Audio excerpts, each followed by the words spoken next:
Thanks for All right. joining me. Well, thank you. Now, 5 years between albums was, you know, a long time. Yeah. But everybody's got probably the best excuse ever with all the shit that happened in the world. How much did that affect the recording of the last album, like getting the band together and writing and all that? How much did it affect the band in that way? It was a little bit more difficult than usual, yes. So Sweden as a country was we know we weren't on lockdown. It was a lot more open for us here than it was like for you guys. But the problem was that we were recording an album in Denmark, and then Denmark was locked down. So so there was a lot of sneaking across borders at night, basically, to you know, with a drum kit and a backpack through the woods over the mountains. There are no mountains in Denmark. No,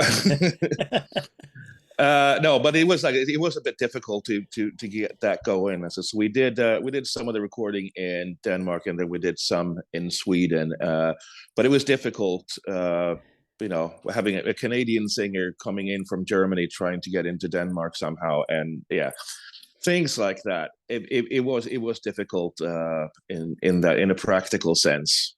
Mm. With all that off time, what did you do outside of music in that time? Because we were all a bit of at a loose end for Mm. quite a while, either working from home or whatever. You weren't locked down as much as some other places, but what went on? Well, for me personally, yeah, it was just things were a lot slower than usual. But you do whatever you can to keep yourself busy. So mainly with music in different forms. But yeah, we had the album to work on during that time as well. And it was like probably one of the first times where we weren't like just up against a deadline in the same Mm. way that Mm. we usually were. I mean, there's still a deadline at the end, and we're usually pushing ourselves towards it. But we had a bit more time this time around.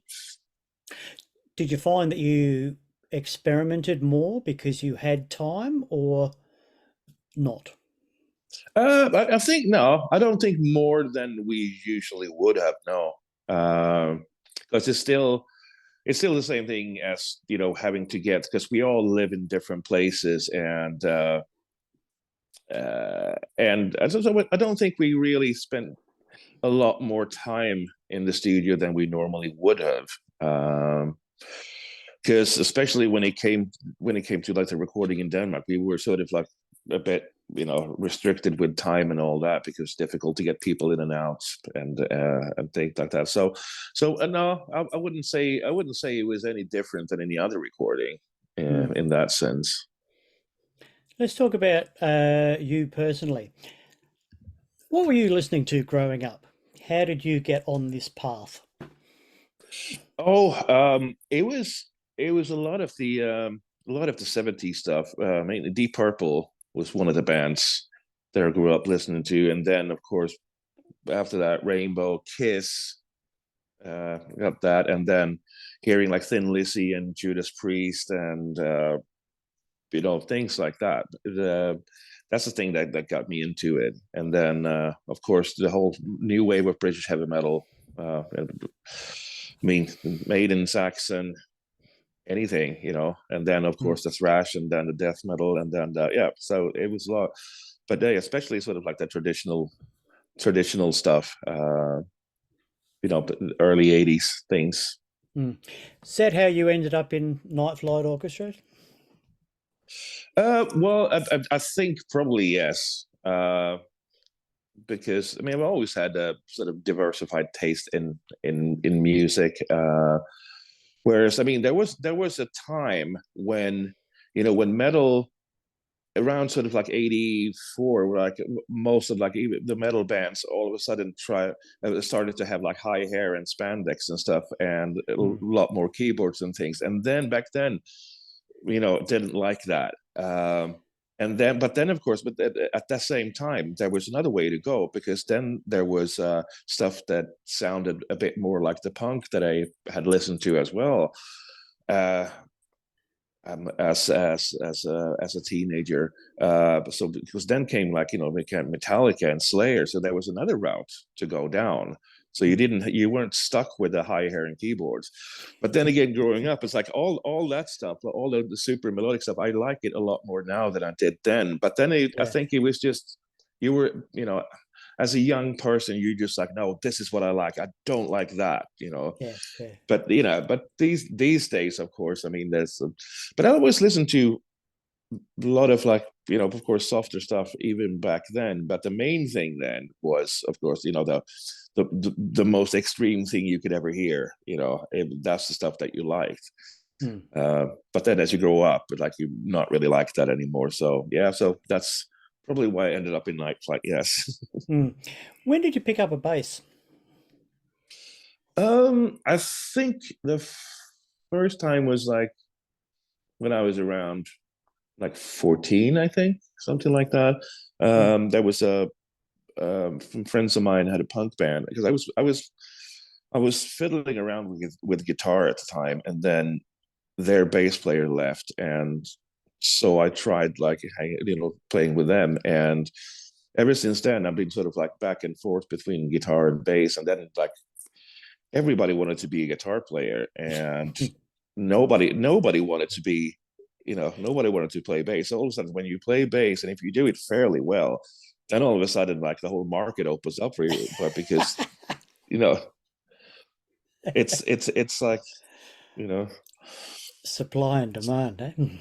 absolutely, absolutely. And I kind of, there was something about it that spoke to me, because it's like it was a different way of thinking than guitar was. Mm. So Mm. you have more restrictions on one end, but at the same time, you have also like there's more possibility and more freedom. Mm. So What's it like having your own signature bass? it's good. It's a good How thing. did that come about? Uh, um, well, they Ibanez, they approached me when we were doing Ozfest in America in 2005, and uh, the bases that I had my old Rickenbackers, they were like falling apart, because they're basically older than me, and then touring around the world, it's just no, Yeah. not good. So I needed something new, and then I asked them, do they still have like the Iceman shape? And they said, like, well, we have a few left, but not really. And so I took the ones that they had, and then made modifications to them, and then they said, well, would you like to release this as your signature model? What do you like? I was like, yeah, absolutely.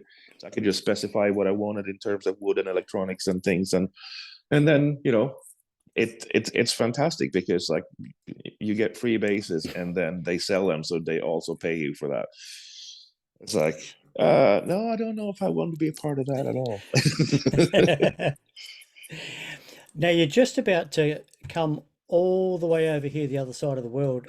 Again, we've been blessed because Hmm. Arch Enemy have come over here a number of times. So coming over here Hmm. again, how do you go traveling living out of a suitcase? I get different answers when I ask people this. It must be a Hmm. drag, but it must be exciting as well. How do you find it? Well, I mean, it's the same thing as my home is set up. I don't have any closets and things. It's a set of suitcases nailed up on the wall. I feel more comfortable that way. No, seriously, I don't mind. I mean, it's something that you get used to. I mean, some people never get used to. I think that's why they ultimately, leave the music business, because that's something that either you're fine with or not.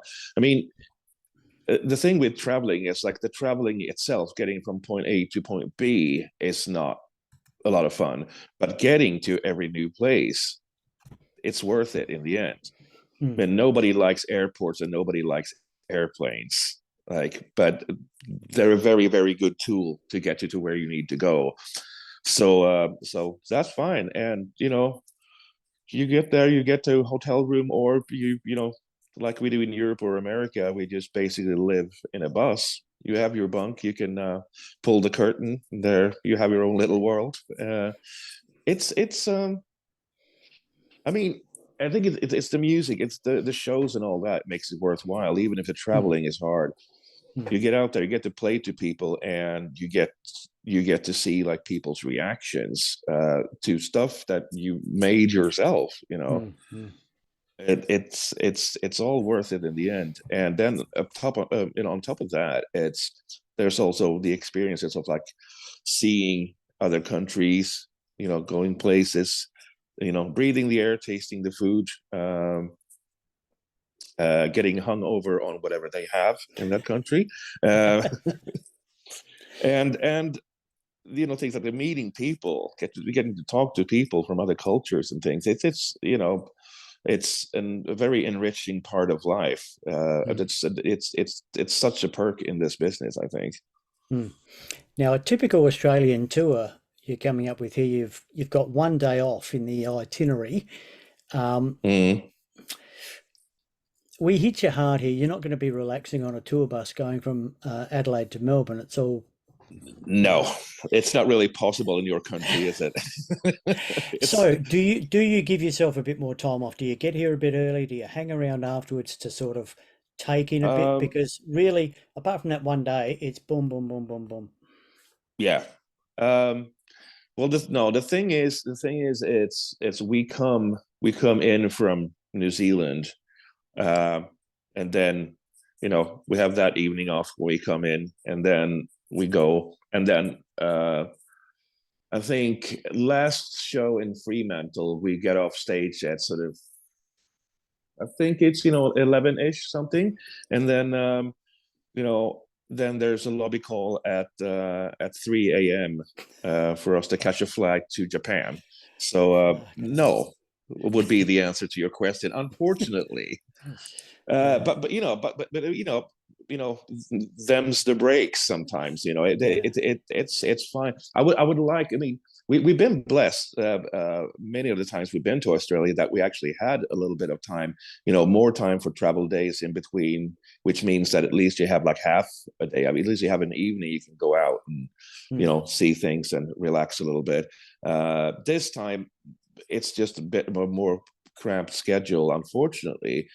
But then again, you get to play a show almost every night, so that's also a great thing.